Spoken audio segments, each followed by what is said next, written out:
આ બધું એ વખતથી ચાલુ થયું છે.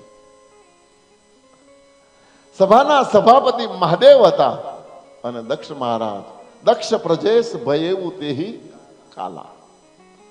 પ્રજાપતિનું બિરુદ પ્રાપ્ત કરી અને દક્ષ મહારાજે આ મંડપમાં પ્રવેશ કર્યો. બધા જ ઋષિ મનીષીઓ ઉભા થઈને આદર સત્કાર સન્માન બધાનું પ્રાપ્ત કરતા કરતા દક્ષ સ્ટેજ ઉપર પહોંચ્યા. પણ મહાદેવ પોતાના ઈષ્ટના ભજનમાં લીન હતા. શંકરને ખબર નથી, આંખ બંધ છે, ભગવાનનું ભજન કરે. હવે દક્ષ સ્ટેજ ઉપર આવી ગયા, બધા પગે લાગે, જય જયકાર કરે, પણ મહાદેવને ખબર નહીં.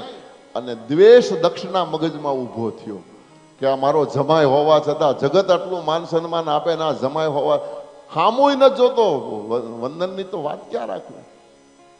એ ઋષિઓ મનીષીઓ સાંભળો, મેં મારી સૌથી નાની 16મા નંબરની કન્યા આ અઘોરીને પરણાવી. દક્ષ મહારાજે ભગવાન શંકરની નિંદા શરૂ કરી છે. બહુ બધી નિંદા કરી છે, પણ મારી નિંદામાં નથી જવું. શિવની નિંદા ક્યારે કરવી પણ નહીં અને શિવની નિંદા ક્યારે સાંભળવી પણ નહીં. જેટલી નિંદા કરવાથી દોષ લાગે એટલો જ શિવ નિંદા સાંભળવાથી પણ એટલો જ દોષ લાગે છે. શિવ પુરાણમાં તો ત્યાં સુધી કહી દીધું, અહીંયા ભાગવતમાં પણ છે. બહુ જયારે નિંદા કરીને પછી નંદીથી ના રહેવાનું, એટલે નંદીએ કીધું કે હું શ્રાપ આપું છું, મારા શંકરની નિંદા જો કોઈ કરશે એની જીભ કપાઈ જશે, એનું મસ્તક કપાઈ જશે, મારો શ્રાપ છે. અને શિવ પુરાણ પણ એમ જ કહે, કોઈ શિવ નિંદા કરતો હોય ને, જો આપણે ભગત હોઈએ તો તરત એને કહેવાય ભાઈ તું શિવ નિંદા બંધ કર, એ નહીં અમારાથી હમણાં, તને આવડતું હોય બીજું સારું બોલ, ન આવડે બંધ થઈ જાય, બંધ કરાવી દો. પણ તમે તાકાતવાન ન હો, એની આગળ કઈ બોલી શકો એમ નથી, તો પછી સભામાં બેહી ન રહો, ત્યાંથી ઊભા થઈને નીકળી જાઓ. કારણ કે મૂક બેસી રહેવાથી એમાં સંમતિ ગણાઈ જાય છે. શિવ નિંદા મહાપાપ છે. નંદીએ જયારે શ્રાપ આપી દીધો, શ્રાપ પામી અને દક્ષ ત્યાંથી જતો રહ્યો, થોડી વારે મહાદેવે સમાધિમાં બધું જોયું, ઊભા થઈ અને દક્ષ નંદીના ઉપર શંકર ખીજાણા. નંદીને કીધું કે એ તો મારા પિતા તુલ્ય, સસરાજી એટલે પિતા તુલ્ય કેમ, એનો અધિકાર છે, મને ગમે તે કહી શકે, બોલી શકે, તમારાથી સામે બોલાતું નથી, આપણાથી એની સામે ન બોલા. ત્યારે નંદીએ કીધું પણ પ્રભુ કોઈ પણ વસ્તુની હદ હોવી જોઈએ, હદથી બહાર ગયો ત્યારે મારાથી રહેવાનું નહીં. નીકળી ગયા શબ્દો બ્રહ્મ વાક્ય જનાર્દનમ, હવે એને મિથ્યા ન કરી શકાય, શાપ તો લાગી ગયો.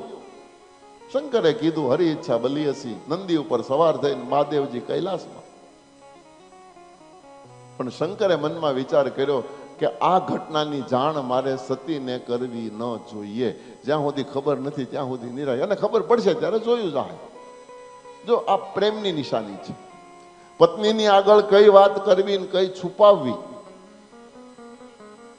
આ ભાગવતમાં હું નથી લખ્યું, તમે જો સંસારમાં કેમ જીવવું એ એક એક પાને પાને લખ્યું છે, પણ આપણે સમજતા નથી એનું. હું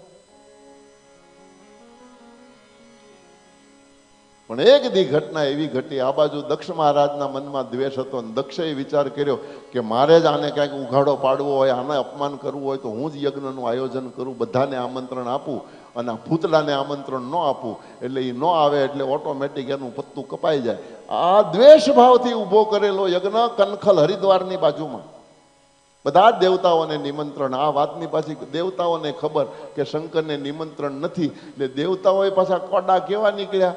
વિમાન રસ્તામાં કૈલાસ આવતો નહોતો, સાયન કૈલાસ ઉપર થઈને વિમાન હકાય.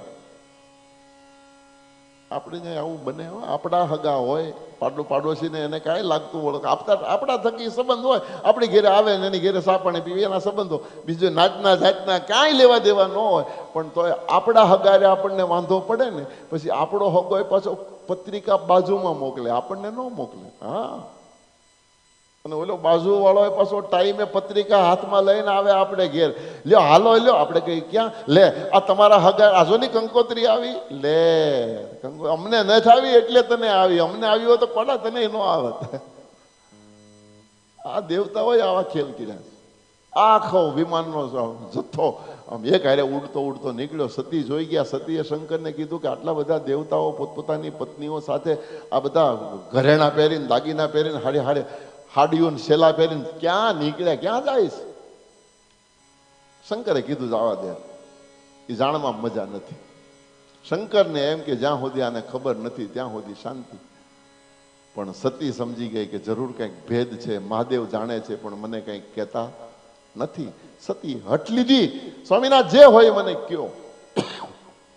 બહુ જયારે હઠ લીધી ત્યારે ભગવાન શંકરે કીધું કે દેવી કેવું નહોતું, પણ હવે તું બહુ આગ્રહ કરે છે. તારા પિતા યજ્ઞ કનખલમાં કરે છે ને આ બધા દેવતાઓને નિમંત્રણ છે ને બધા જાય છે. બોલે મારા પિતા યજ્ઞ કરતા હોય તો આપણે અહીંયા શું કરીએ, ચાલો આપણે પણ જઈએ. શંકરે કીધું જવું જોઈએ પણ આપણને આમંત્રણે હોવું જોઈએ. આવ નહીં આદર નહીં, નહીં નહીં નો માં ને એ ઘર કદી ન જઈએ. ભલે કંચન વરસે, હોનાનો વરસાદ પડતો હોય તો આમંત્રણ વગર ન જવું. સતીએ પોતાનું શાસ્ત્ર કાઢ્યું. સતીએ કીધું મહાદેવ વાત તમારી સાચી, પણ આમંત્રણની રાહ ક્યાં હોય? 6 જગ્યાએ આમંત્રણની આવશ્યકતા જ નથી. સતી કહે છે પિતાને ત્યાં પુત્રીને આમંત્રણની જરૂર નહીં, ભાઈને ત્યાં બેનને જવા માટે આમંત્રણની જરૂર નહીં, ગુરુના આશ્રમમાં શિષ્યને આમંત્રણની આવશ્યકતા ન રખાય. શિષ્યને ત્યાં ગુરુ ગમે ત્યારે જઈએ કે, બેનને ત્યાં ભાઈ ગમે ત્યારે જઈએ કે, દીકરીને ત્યાં દીકરાને ત્યાં બાપ ગમે ત્યારે, આ બધા આમંત્રણ વગરના ઠેકાણા છે. મારા તો પિતા છે. શંકરે કીધું વાત સાચી, તમે જઈ શકો, તમને આમંત્રણની આવશ્યક, હું તો જમાઈ છું, મારાથી ના અવાય. તમારે ના હોય તો કાંઈ નહીં, મને જવા દો. મહાદેવ કે મેં ક્યાં તમને રોક્યા, જઈ શકો છો. ગણોને સાથે મોકલ્યા. સતી કંદખલ આવ્યા. વિશાળ યજ્ઞશાળા, મધ્યકુંડ પર દક્ષ મહારાજ યજ્ઞ કરી રહ્યો હતો. સ્વાહાકાર ચાલતા હતા. પૂર્વના દરવાજેથી સતીએ પ્રવેશ કર્યો. દક્ષની નજર પડી અને વિચાર કરતા થઈ ગયા કે આને આમંત્રણ નહીં, આ કેમ આવ્યું? ઓલો ભૂતળો ભેગો આવ્યો જ હશે, વગર નિમંત્રણે આવવા વાળો. સતી એકલા દક્ષની પાસે આવ્યા, હામું ન જોયું. સતીએ પ્રણામ કર્યા. પિતાજી, નાની લાડકી સતી તમને પ્રણામ કરે. દક્ષ મહારાજ મોઢું ફેરવી ગયું. બીજી વખત, ત્રીજી વખત જયારે દક્ષે મોઢું ફેર્યું એ વખતે સતીને સમજાણું કે મારા સ્વામીનાથ મને સાચું કહેતા હતા કે આમંત્રણ ન હોય ને ન જવાય, અહીંયા મારે આવવાની જરૂર શું હતી? અને જુઓ હવે જે સતીની સ્થિતિ થઈ, ત્યાંથી પતિની આજ્ઞા વિરુદ્ધ નીકળી, અહીંયા પિતા સ્વીકારવા તૈયાર નથી. હવે સતી માટે કયો રસ્તો બચ્યો? ક્રોધના આવેશમાં યજ્ઞશાળામાં સતી ઘૂમવા લાગ્યા. પણ એમાં ઈશાન ખૂણો જોયો.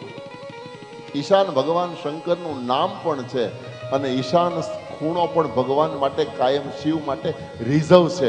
આ સંસારમાં કોઈ પણ યજ્ઞ થતો હોય એના ઈશાન ખૂણામાં મહાદેવને બેસાડવા જ પડે. મહાદેવજી બેસે પછી જ યજ્ઞ આરંભ થાય. મહાદેવ વગર આ સંસારમાં એને યજ્ઞ કહેવાતો નથી. એને તાપણા કર્યા કહેવાય. કોઈ શંકરને ન બોલાવે ને ગમે એટલા યજ્ઞ કુંડમાં ઘીના ડબ્બા ખાલી કરે તો એ તાપણું જ કહેવાય. યજ્ઞ તો ત્યારે જ કહેવાય જ્યારે ઈશાનમાં મહાદેવને બેસાડવામાં આવે. આ યજ્ઞનો નિયમ છે. ઈશાન જ્યારે ખાલી જોયો, હા, અને સતીને ક્રોધ આવ્યો. સતીએ વિચાર કર્યો કે આ મારો પિતા મારું તો અપમાન કરે પણ મારા ધણીનું પણ અપમાન કરે, મારા સ્વામીનું અપમાન મારાથી સહન ન થાય. અને એ જ વખતે ડાબા પગમાંથી પોતાના યોગા અગ્નિ ઉત્પન્ન કર્યો અને યજ્ઞશાળામાં સતીએ પોતાના દેહને બાળી નાખ્યો.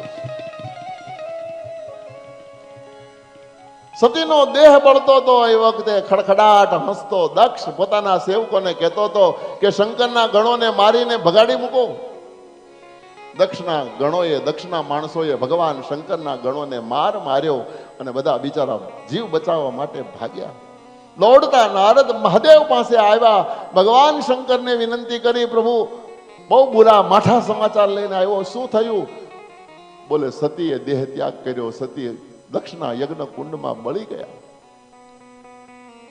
શંકરે કીધું કે કાંઈ વાંધો નહીં, આમ તો જો કે મને ખબર જ હતી. આવું બોલ્યા શંકર. મહાદેવ તમને ખબર હતી? બોલે હા. તો જવા હું કામ દીધા? બોલે મેં ક્યાં મોકલ્યા, મેં તો ખૂબ મનાવ્યા પણ માન્યા નહીં. આનો અર્થ એ થાય કે પતિ કે અને પત્ની આ સંસારની કોઈ પણ પત્ની આજ્ઞા વિરુદ્ધ જ્યારે કદમ ઉઠાવે ને તો પછી સાક્ષાત શંકર પણ એને બચાવી શકતા નથી.